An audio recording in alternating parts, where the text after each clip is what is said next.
Abra sua Bíblia no livro do profeta Isaías. Vou pedir para o meu amigo Fábio ficar comigo aí. Nós vamos fazer uma dupla aqui hoje. Fábio é de Unamar, né? É isso aí. Maravilha. Abra sua Bíblia. Profeta Isaías, capítulo 36.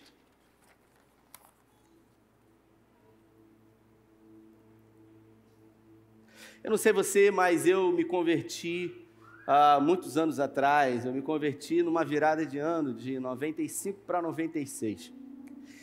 E eu confesso que desde a minha conversão, muitas foram as inquietações da minha alma, muitas foram as vezes que eu me peguei pensando em algumas coisas. Muitas foram as vezes que eu tive perguntas sobre as quais eu não tive respostas.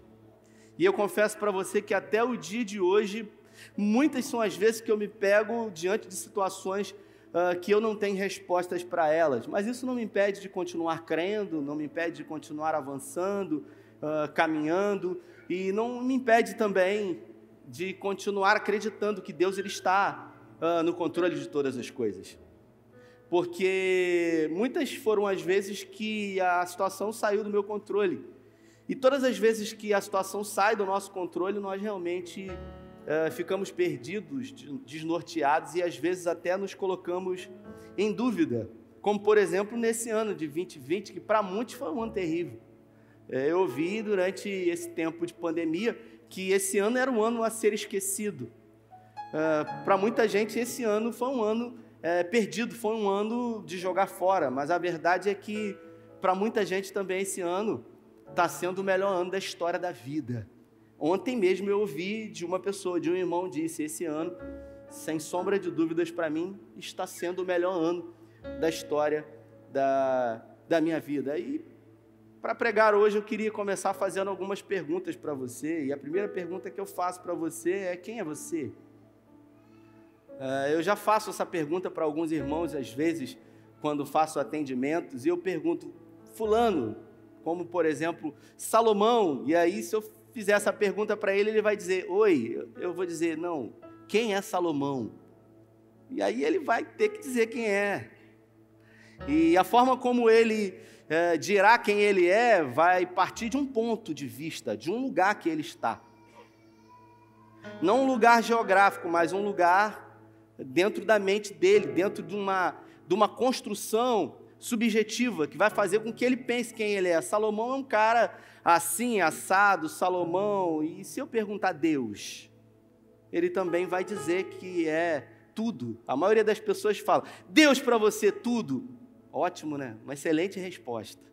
Disse tudo, né? Falou que ele é tudo. O fato é que nós temos muitas expectativas da parte de Deus. Nós fazemos sonhos, nós temos projetos, nós idealizamos coisas, mas se você parar para observar, é bem provável e possível que Deus também tenha expectativas ao nosso respeito.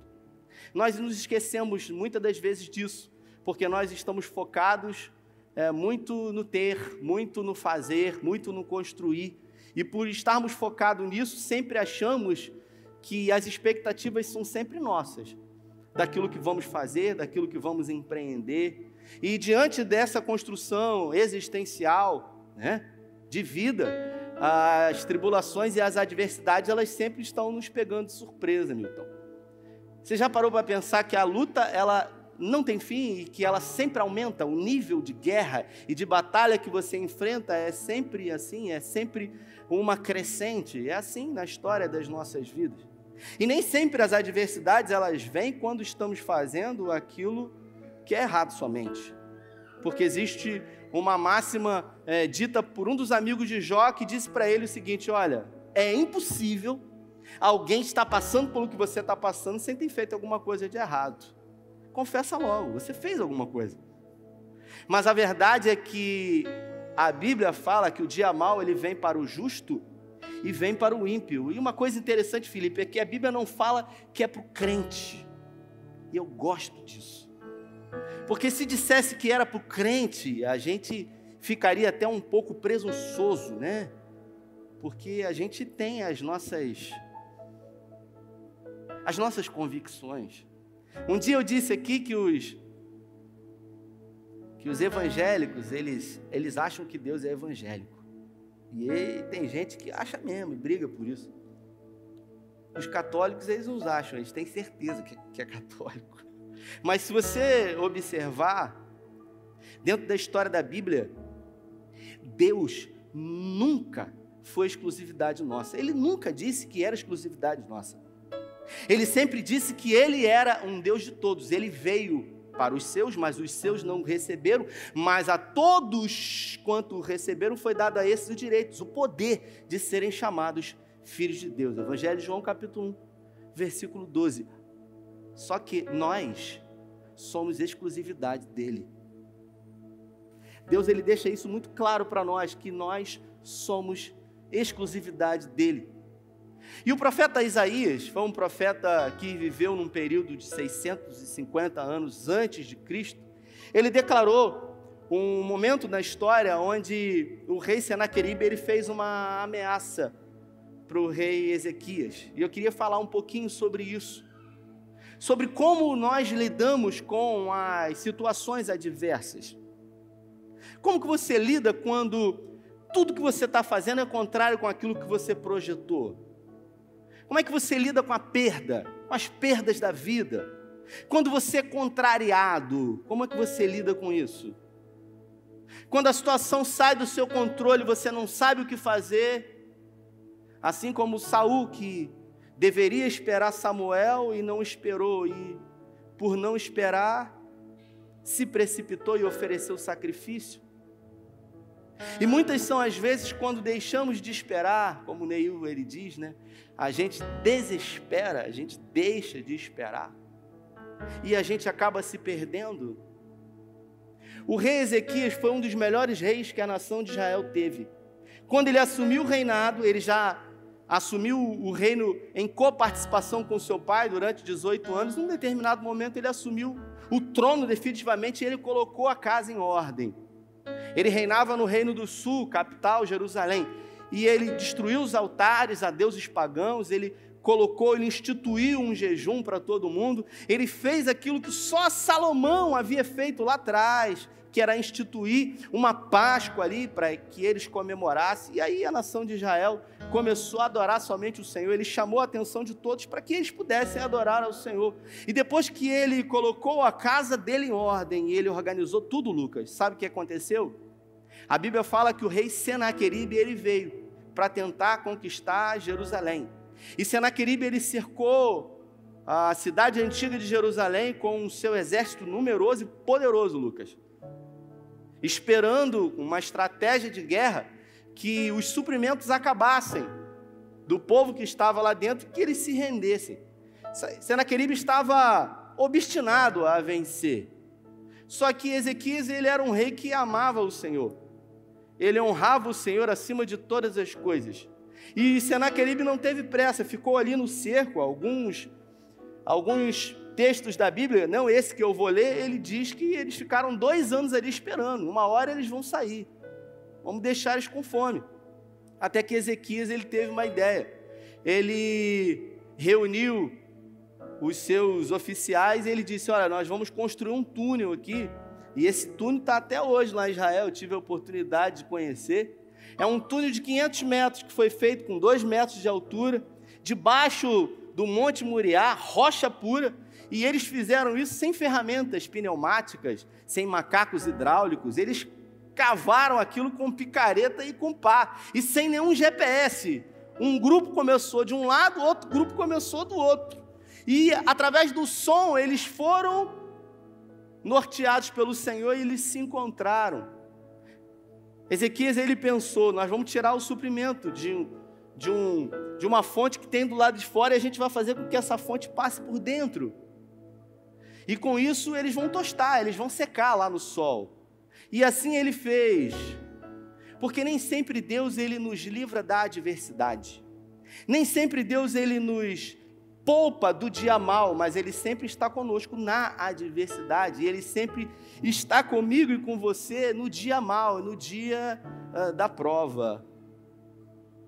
E a Bíblia fala que depois de fazer esse aqueduto, que hoje é chamado tanque de Siloé, está lá até o dia de hoje, o rei Ezequias, ele teve sucesso. Senaqueribe, ele foi embora, e a nação de Israel festejou e celebrou, e achou que estava tudo muito bom, estava tudo muito bem. Só que alguns anos passaram, e a mesma prova que ele passou alguns anos atrás, ela veio, Senaqueribe, só que agora com mais ímpeto, com mais força.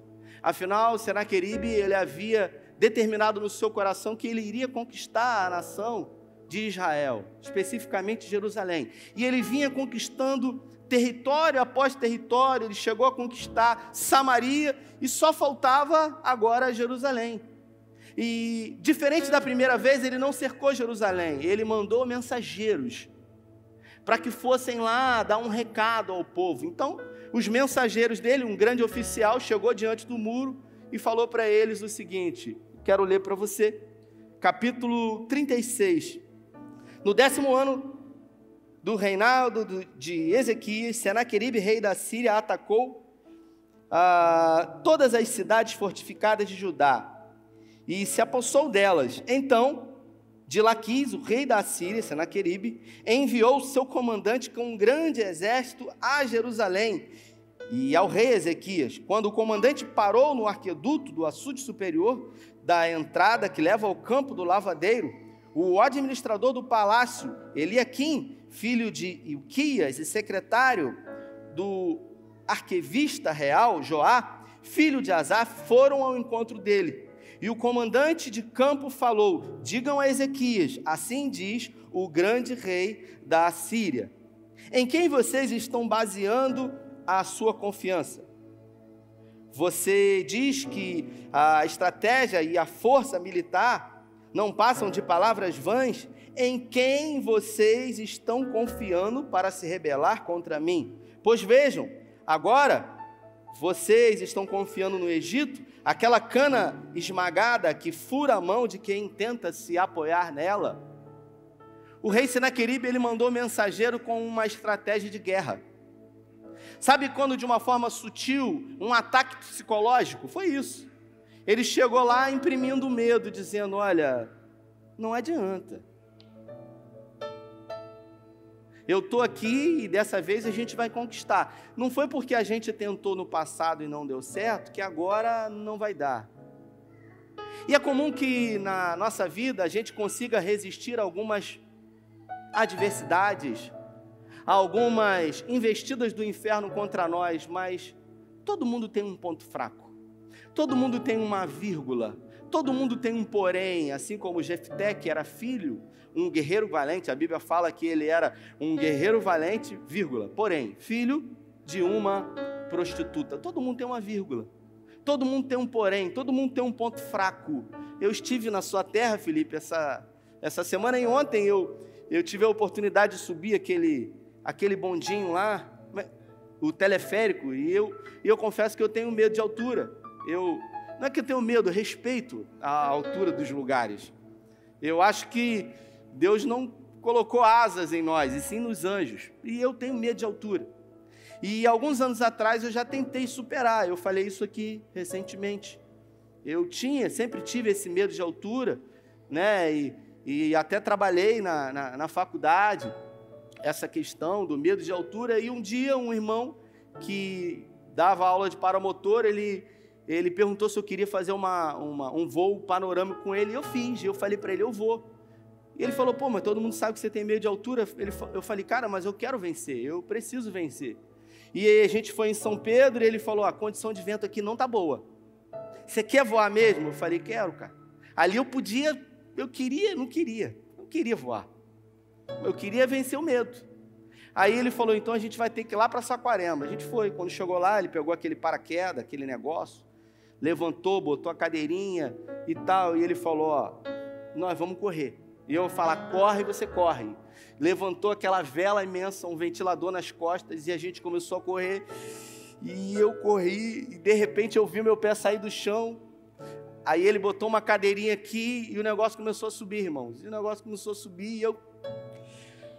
um medo terrível, o negócio começou a subir, ele dando o motor. Quando chegou lá em cima, eu estava com um pavor terrível, mas eu falei, eu vou vencer esse negócio.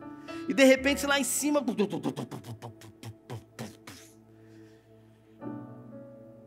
ele estava aqui em cima de mim, eu falei, o que que houve? Ele falou, fica tranquilo, nós vamos fazer um pouso de emergência. Como que alguém fica tranquilo depois de você ouvir que vai fazer um pouso de emergência? Irmãos, se estava ruim, logo na minha vez, logo no momento em que eu decido vencer o medo, acontece uma coisa para me sabotar. E ele disse para mim, fica tranquilo. E ele começou a puxar aquelas cordinhas. Eu falei para ele, desesperado, irmãos, o que que eu faço? Ele falou, abaixa o trem de pouso, no caso as minhas pernas. E ele falou, fica tranquilo. E ele mexeu aquilo e desceu, e a gente conseguiu aterrissar. E ele disse para mim, se a gente tivesse decolado em São Pedro, a gente caía dentro da água. Ia ser muito difícil se desvencilhar daquelas amarras todas. Ele abriu o motor e ele falou assim, a camisa rasgou, né, do motor. E ele falou, puxa vida, queria fazer um voo contigo, mas você viu que foi tranquilo? Eu falei, foi ótimo. 1 ano e meio depois, ele mandou o motor para os Estados Unidos, ele reformou o motor e ele me liga e ele diz o seguinte, o motor chegou, eu queria que você voasse comigo de novo. Você acha que eu fui, Felipe? Fui porque eu estava determinado a vencer o medo. Fui porque eu não admitia que alguma coisa pudesse me dominar, assim como 2 Pedro diz, que aquilo que domina o homem, de tal ele se torna servo. E eu disse, eu não vou ser servo, eu não vou ser escravo do medo. E eu fui, Rodrigo. E quando eu fui, eu falei para ele, olha, eu estou com um pouquinho de medo, mais do que da outra vez. Ele falou, não, fica tranquilo, agora o motor é novo, tal. Levantou aquele negócio de novo e puxou e falou, corre, e eu corri. E começou a levantar aquele negócio da motor. E tinha uma barra que estava assim, que é uma barra só de afastamento. Aquilo ali não é para segurar. É uma barra de alumínio, que depois essa barra precisou ser substituída, porque eu realmente empenei essa barra, que eu segurei ela. E ele falou, não força. Você é com medo lá em cima. Você não segura. Ele falou, pega o celular para filmar. Eu falei, não precisa. Mas eu fui. Infelizmente, por não ter filmado, não tem provas aqui hoje, mas eu fui e venci o medo. E quando foi ontem, acho que foi ontem, eu estava lá, minha esposa falou, amor, vamos comigo. Eu falei, não vou ficar aqui. Pode ir, eu fico contigo, estou aqui embaixo. E ela falou, você não venceu o medo? E eu falei, eu vou, né? E meu coração bateu e... Ela até fez um vídeo, né, Lucas? Depois pode ser disponibilizado aí nas mídias sociais. Quando aquele negócio começou a subir, Fernando, eu estava segurando no carrinho do Tito, eu abaixei a cabeça assim. Eu falei, meu Deus, um negócio alto pra caramba. E só vinha um versículo na minha cabeça, não tentarás o Senhor vosso Deus.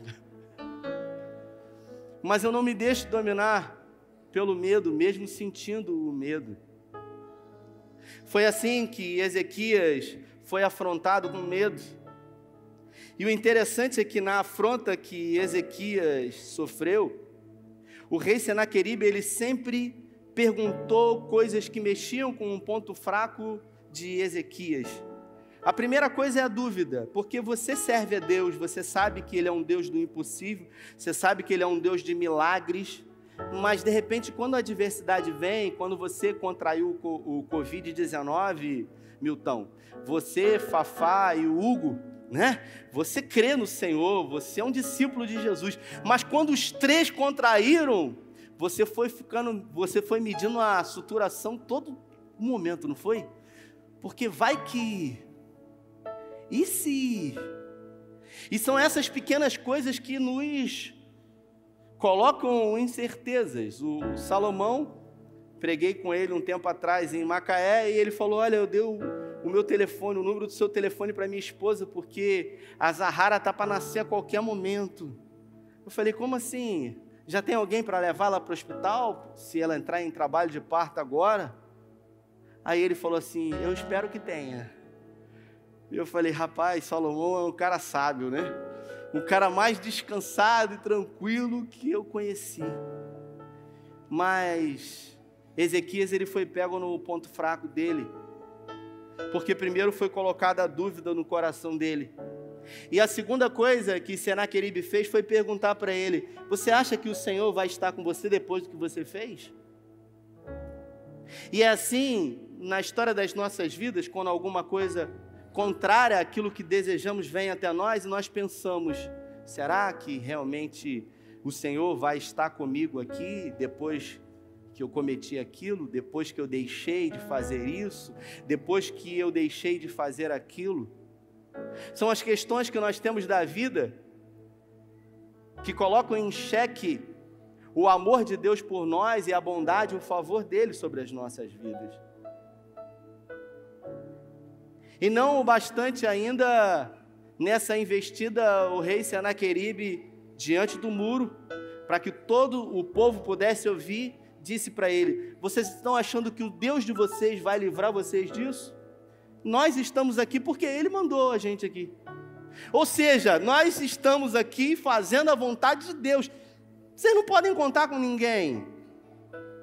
Você já pensou na sua vida quando alguma coisa ruim acontece com você e você pensa assim: cara, foi Deus que mandou isso?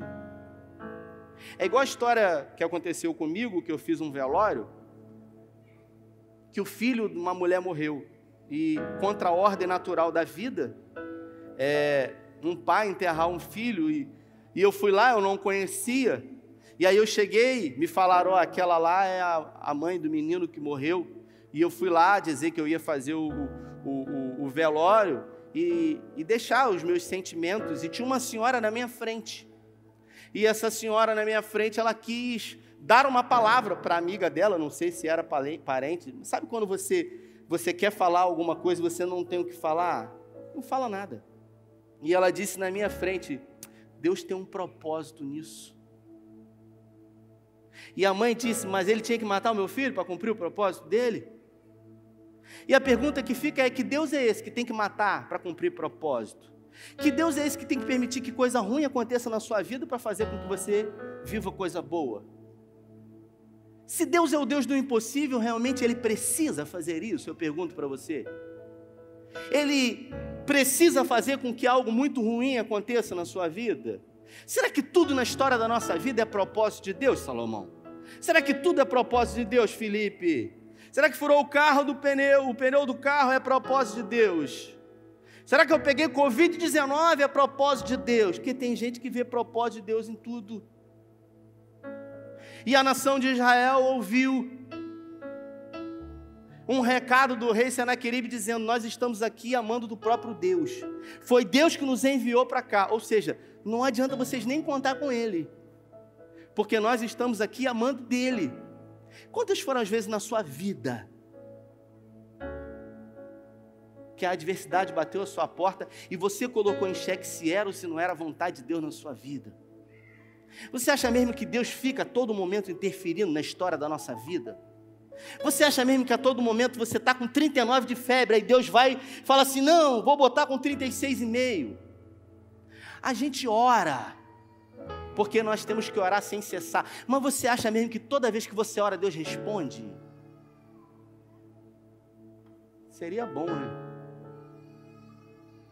Depois você lê Eclesiastes no capítulo 3, que você vai ver um cara que não teve limites para ele, que ele diz que tudo que os olhos dele desejaram, ele não negou. Eu me lembro agora de um filme que eu assisti, aquele filme com Jim Carrey, que ele era o Todo-Poderoso. Aí, ele estava muito ocupado em se divertir, e aí as orações chegavam, e de repente ele pegou o computador e ele falou: vou responder sim para a oração de todo mundo. E aí, todo mundo que orava, recebia a oração. Todo mundo que orava, recebia a resposta de sim. E aí o prêmio da loteria foi ganho por todo mundo que jogou, porque todo mundo pediu para ganhar. Então, cada um ganhou o valor do próprio bilhete que jogou. Você imagina uma vida sem graça? Foi a vida de Salomão no final da sua vida, tendo uma reflexão onde tudo que ele queria era ter paz, era ter saciedade, era ter completude de alma, e não conseguia, porque tudo que ele queria ele podia ter. Aí ele começa a buscar completude para a sua alma, em coisas. Aí ele vai, constrói casas, aí ele vai, compra escravos, ele vai, levanta músicos, ele vai fazendo, e nada disso ele, a paz que ele precisava. Ele começa a plantar vinhas, e ele se dá ao vinho, ele começa a se envolver com mulheres. Tem gente que acha que Salomão, ele era um cara que gostava de mulheres, ele era assim, um cara extremamente promíscuo. Não, Salomão, ele era um estrategista de guerra. Diferente do seu pai, que tudo lidava com a espada e com o isolamento. Quando era com os inimigos, ele pegava a espada e matava. Quando era na questão relacional com os seus filhos, ele se isolava, ele não resolvia nada com os filhos. Salomão não. Como era sábio, ele pensava, se eu puder não matar ninguém, nem morrer ninguém, melhor. Então, os casamentos que ele fez, os 700 casamentos que ele fez, eram contratos. Ele queria avançar e conquistar novos territórios, ele falava para algum general do exército dele, vai lá e vê se ele tem alguma filha bonita. Tem, fala para ele que eu quero construir uma aliança, eu quero casar com a filha dele, e ele vai me pagar um royalty e a gente vai ficar bem. Diz para ele que se ele não quiser, eu vou com o meu exército matar todo mundo como meu pai fez. Então, em 700 territórios ele fez isso. Os casamentos que ele teve, a maioria eram contratos. E a gente acaba percebendo que Salomão, na sua vida, foi um cara que morreu de uma forma terrível e infeliz, porque teve tudo o que desejou. Mas também, na nossa vida, a gente não pode ter uma vida só de contrariedade, só de derrota, porque muitas pessoas acham que a sua sina é sofrer. Eu nunca vou conseguir, eu nunca vou vencer, eu nunca vou ter. Essa semana eu falei com um amigo que tenho, ele é de Casimiro de Abreu. Eu já tive mercado, foi uma experiência de vida que eu tive. Um dia um amigo quis me passar um mercado que ele tinha. Ele estava mudando de cidade, ele falou, pô, eu quero passar para você. Eu falei, irmão, eu já vivi essa experiência, não quero. Ele falou, rapaz, eu preciso ir embora, preciso passar para alguém que confio, alguém que tem certeza que vai me pagar. Eu falei, rapaz, eu não quero, eu já vivi essa experiência. O negócio está dando dinheiro, Rafael, você pode conciliar. Eu falei, irmão, eu não quero. Ele falou, pensa. E eu pensei num amigo que era um comprador de uma grande empresa que me comprava, eu era vendedor.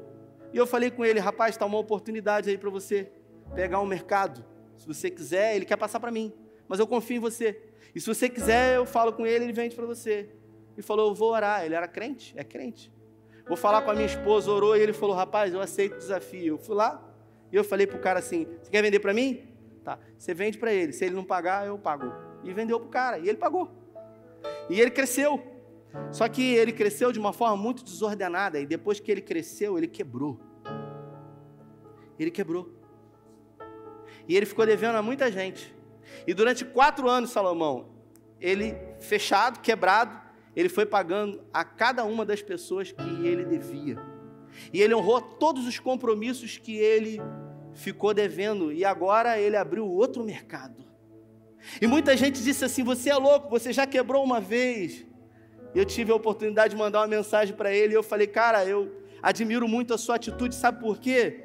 Porque muitas pessoas no seu lugar desistiriam. Ele disse para mim, eu sei onde eu errei, e aonde eu errei, eu não vou errar mais. Dessa vez eu vou conseguir. Ele podia ter achado que não era para ele, que Deus não queria que ele vencesse, que não era da vontade de Deus que ele fosse um empresário, mas ele resolveu acreditar que o primeiro fracasso foi apenas um degrau a ser subido para algo que vai ser conquistado por ele.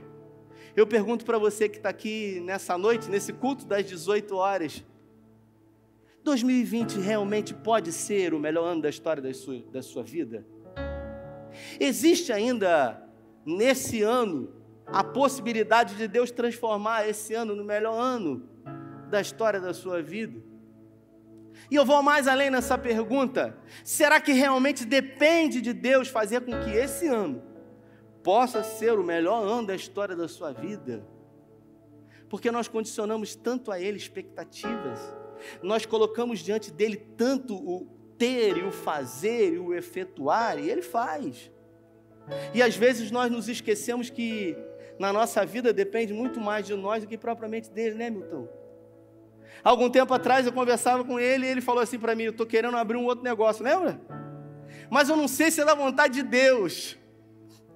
Eu falei para ele: meu irmão, tem coisa que Deus fala, mas tem coisa que Deus não fala não. É igual gente, Felipe, que vem aqui falar para mim: eu estou querendo mudar de igreja, e eu estou esperando uma resposta de Deus. Meu irmão, só se você estiver numa igreja que não prega a palavra. Agora, o que você não pode é sair da vereda da justiça, veredas da justiça. O que você vai fazer nas veredas é igual a ovelha que está no caminho, sabe a ovelha que está nas veredas? Aí está ali sentada, aí vira para o pastor e fala assim: pastor, eu não sei o que eu faço, eu estou aqui no caminho, eu não sei se eu bebo água, eu não sei se eu como capim, eu não sei se eu tomo banho, eu não sei se eu deito aqui e durmo. O pastor vai falar: minha filha, ficando na vereda, o que você vai fazer é problema seu, fica aí, desfrute do melhor dessa terra. Você entende que depende muito mais de você do que propriamente de Deus? E dentro do campo da psicologia eu escolhi a Gestalt terapia justamente por isso, porque condiciona a nós, a vida, uma questão de percepção, uma questão de vivência. A vida é como um cartão de crédito. Anteontem eu perdi um tio com 58 anos de idade. Um irmão para mim, né? Eu estava no sul quando ele faleceu. Há um ano e pouco atrás ele teve um infarto, precisou operar. Abriu o peito, fez safena, mamária e estava vivendo uma vida. Mas antes disso, tinha sido um alcoólatra por muitos anos. Tinha sido alguém que queimou a vida durante muitos anos, e isso não tem nada a ver com Deus. Isso tem a ver com o preço de uma fatura de cartão de crédito que a gente gasta.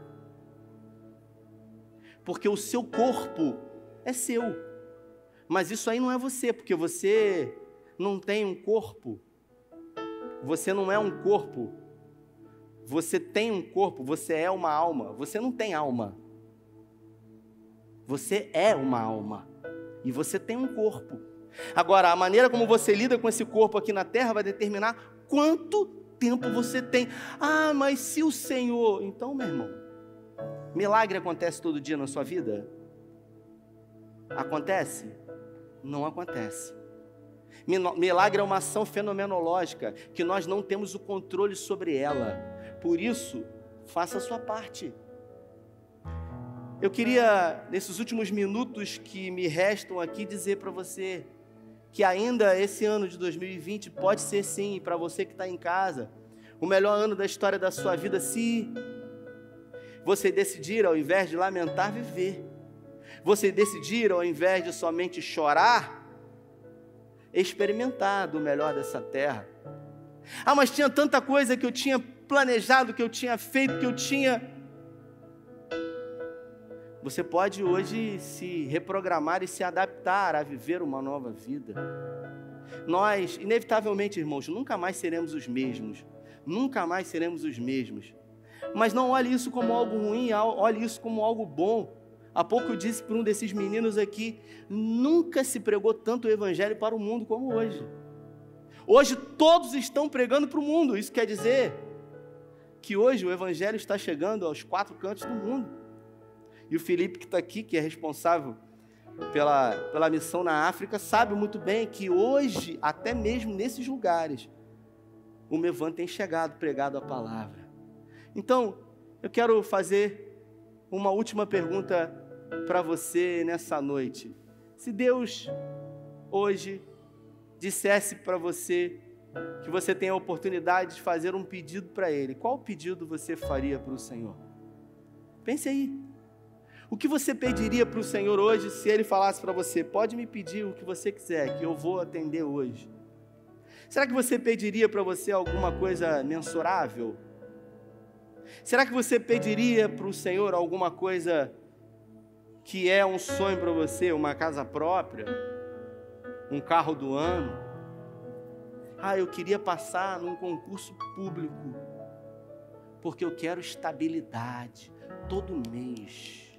Sabe, não pode ser mandado embora, trabalha pouco, quase não trabalha e ainda ganha muito. É isso que eu quero. Só que o evangelho não é estabilidade. O evangelho é dependência de Deus. O evangelho é viver um milagre todo dia. Por isso o profeta Zacarias diz que nós devemos ser prisioneiros da esperança.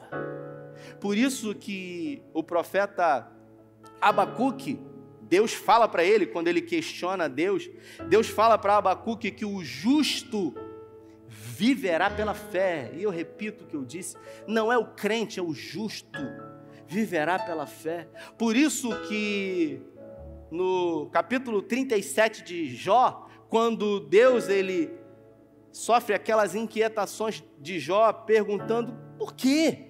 Jó começa a perguntar um monte de coisa para Deus, igual eu pergunto. Só que num determinado momento, depois de muito colocar, desabafar e colocar para fora tudo aquilo, Deus falou para ele o seguinte: você já perguntou? Você já desabafou? Você falou tudo que você queria? Agora sou eu que vou perguntar para você. E Deus faz 70 perguntas para Jó. 70, Arthur. Sabe qual foi a primeira? Deus chega para ele e fala o seguinte: aonde que você estava quando eu criei os firmamentos e coloquei todos eles em órbita? Quando eu fiz separação entre parte seca e parte molhada, dizendo para ele: quem é você? Para achar que do ponto onde você está é o fim para você. Por isso, você que está aqui nessa noite e está vivendo uma fase muito ruim. Toda vez que eu lembro de fase ruim, eu lembro do Vasco. Tem um botafoguense que falou para mim: nós, botafoguenses, estamos vivendo um século ruim. Eu falei: já ouvi fase, século, 100 anos ruim. Você pensa no Cruzeiro, está pior, né? Você entende? Você entende que a sua vida hoje pode se transformar de uma forma melhor através da forma como você abre os seus olhos e decide enxergar a vida? Porque para muitos esse tempo é um tempo de morte, mas para muitos esse tempo é um tempo de oportunidade.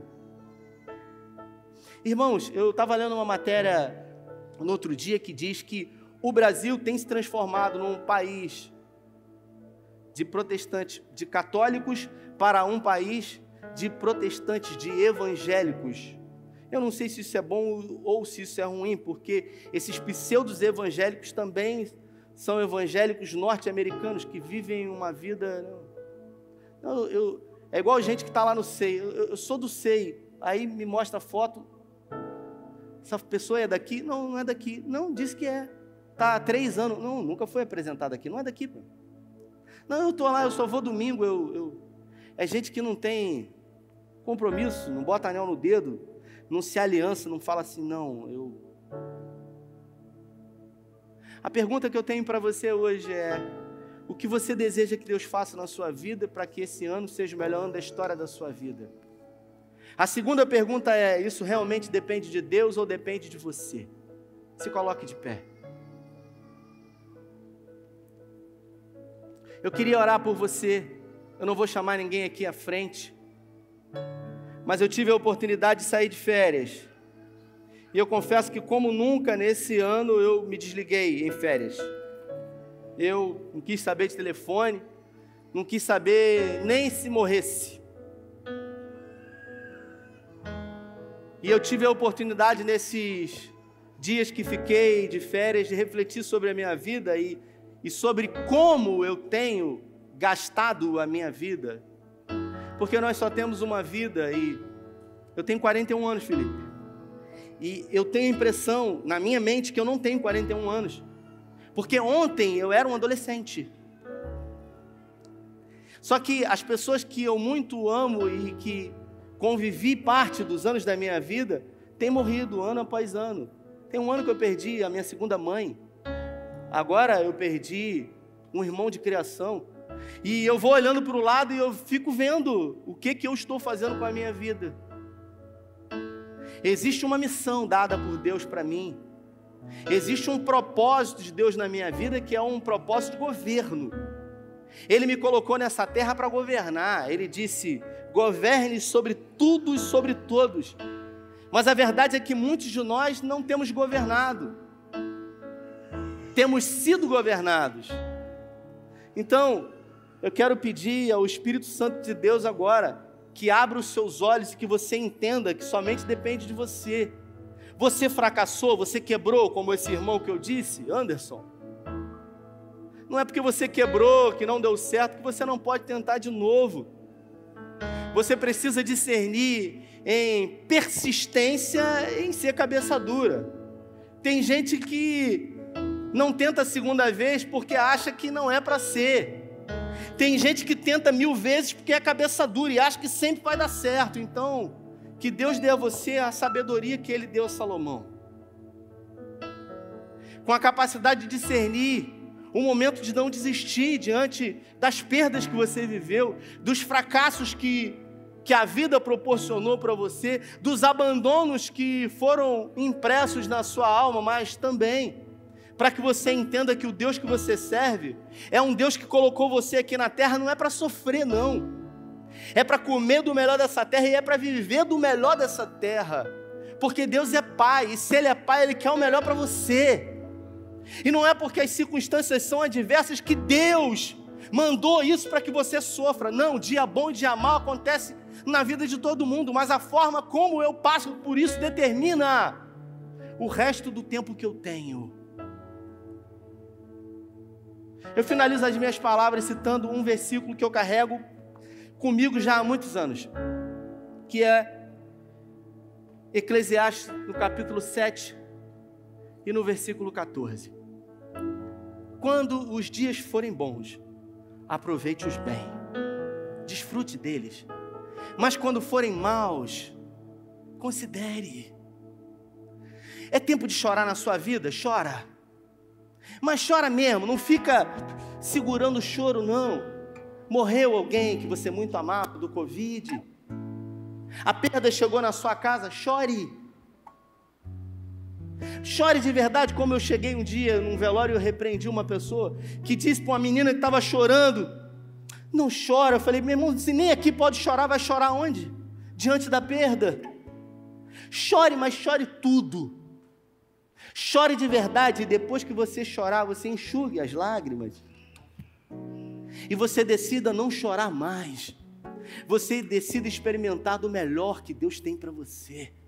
Porque Deus está trabalhando em favor daqueles que nele esperam.